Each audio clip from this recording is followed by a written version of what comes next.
మంత్రి పొన్నం ప్రభాకర్ను ఆర్టీసీ సంఘాల నేతలు కలిశారు. ఆర్టీసీ సమస్యలను మంత్రి దృష్టికి తీసుకెళ్లారు. ఆర్టీసీ సమస్యలను ఎప్పుడైనా ప్రభుత్వం దృష్టికి తీసుకురావచ్చునని మంత్రి పొన్నం ప్రభాకర్ అన్నారు. సమస్యలు వినడానికి సీఎం తాను ఎప్పుడూ సిద్ధంగా ఉంటామన్నారు.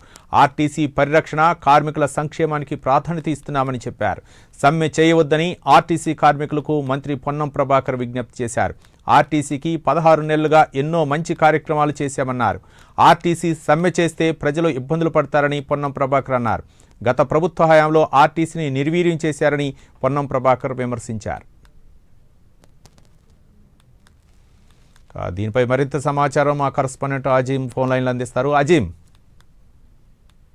రవాణా శాఖ మంత్రి పొన్నం ప్రభాకర్ తో RTC JAC chairman, TMU general secretary Ashwathama Reddy, అలాగే ఎన్ఎంయూ జనరల్ సెక్రటరీ నరేందర్, కార్మిక సంఘాల జనరల్ సెక్రటరీ ఎర్ర స్వామి కుమార్, అలాగే ఇతర సంఘాలకు సంబంధించిన నేతలందరూ కూడా ఏదైతే ఈ రోజు మినిస్టర్ క్వార్టర్స్ లో కలవడం జరిగింది. ఆర్టీసీ సమస్యల గురించి ఏదైతే మంత్రి గారి దృష్టికి కూడా వీరందరూ కూడా వారి సమస్యలు కూడా తీసుకెళ్లారు. ఇప్పటికే ఆర్టీసీకి సంబంధించి ఒక సమ్మె చేస్తామని చెప్పిన సంకేతాలను కూడా ఏదైతే ఆర్టీసీ సంఘాలు ఇప్పటికే ప్రభుత్వానికి పంపించాయని కూడా మనకు తెలుసు. సో ఈ నేపథ్యంలోనే వీరందరూ కూడా ఈ రోజు కలిసి, ఎందుకంటే ఇప్పటికే సీఎం రేవంత్ రెడ్డి సమ్మె చేయొద్దు, సమ్మెపై దృష్టిని మళ్లించాలని చెప్పి కూడా ఏదైతే ఇప్పటికే ఆర్టీసీ కార్మికులను కోరడం కూడా జరిగింది. సో పొన్నం ప్రభాకర్ కూడా నిన్న మాట్లాడుతూ ఎప్పుడు నా ద్వారాలు తెరిచే ఉంటాయి, వచ్చి చర్చలకు మేము సిద్ధమని చెప్పి కూడా ఏదైతే పొన్నం ప్రభాకర్ చెప్పిన నేపథ్యంలో ఈ రోజు ఉదయమే వారు ఏదైతే మినిస్టర్ క్వార్టర్స్ వెళ్లి కూడా వారిని కలిసి వారి సమస్యలన్నీ కూడా వివరించారు. అయితే దీనిపై మంత్రి పొన్నం ప్రభాకర్ వారి సమస్యలను పూర్తి స్థాయిలో విన్నారు. విన్న తర్వాత మంత్రి పొన్నం ప్రభాకర్ వారితో మాట్లాడుతూ కూడా ఆర్టీసీ సమస్యలపై, ఆర్టీసీ సంక్షేమం కోరే ఎవరైనా ఈ రోజు రేపు ఎప్పుడైనా సరే కలిసి సమస్యలు చెప్పుకోవచ్చని కూడా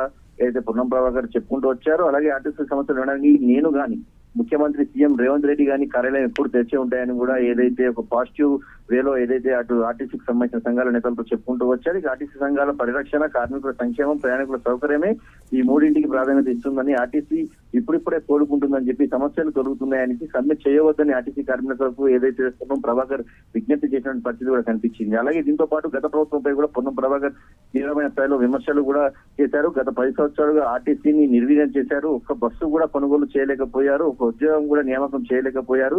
టీసీఎస్, పిఎఫ్ పైసలు కూడా ఏదైతే గత ప్రభుత్వం ఉన్నటువంటి నేతలు కావచ్చు, అధికారులు కావచ్చు, అందరూ కూడా వాడుకున్నటువంటి పరిస్థితిని మనం చూసాం. సో టీసీఎస్, ఆర్టీసీ ఉద్యోగులకు 2013 నుండి చెల్లించాల్సిన బాండ్లు మొత్తం కూడా రూపాయలు 400 కోట్లు కూడా ఈ ప్రభుత్వం చెల్లించిందని చెప్పి, అలాగే 2017 పే స్కేల్ ని 21% ఇచ్చింది. సంవత్సరానికి 412 కోట్ల భారం పడుతుంది. సో పిఎఫ్ ఆర్గనైజేషన్ సుదీర్ఘకాలంగా పెండింగ్ లో ఉన్న 1039 కోట్లు కూడా చెల్లించామని చెప్పి కూడా ఏదైతే పొన్నం ప్రభాకర్ చెప్పుకుంటూ వచ్చారు. సో దీంతో పాటు నెలసరి టీసీఎస్ కంట్రిబ్యూషన్ జనవరి 24 నుండి క్రమం తప్పకుండా చెల్లించబడుతుందని, 1500 మంది కారుణ్య నియామకాలు చేపట్టామని, ప్రభుత్వం టీజీఎస్ ఆర్టీసీలో 3038 మంది ఉద్యోగులకు రిక్రూట్మెంట్ చేయడానికి అనుమతి కూడా ఇచ్చిందని, సో కొత్త బస్సులు కొన్నాం ఇప్పటికీ అని చెప్పి పొన్నం ప్రభాకర్ గత ప్రభుత్వంపై విమర్శలు చేస్తుంది. ఈ ప్రభుత్వం చేస్తున్నటువంటి పనులు కావచ్చు, చేయబోతున్నటువంటి ఉద్యోగాల నోటిఫికేషన్ల గురించి కూడా, అన్నిటి గురించి కూడా ఏదైతే ఆర్టీసీ సంఘాలకు కూడా వివరించిన పరిస్థితి మనం చూసాం.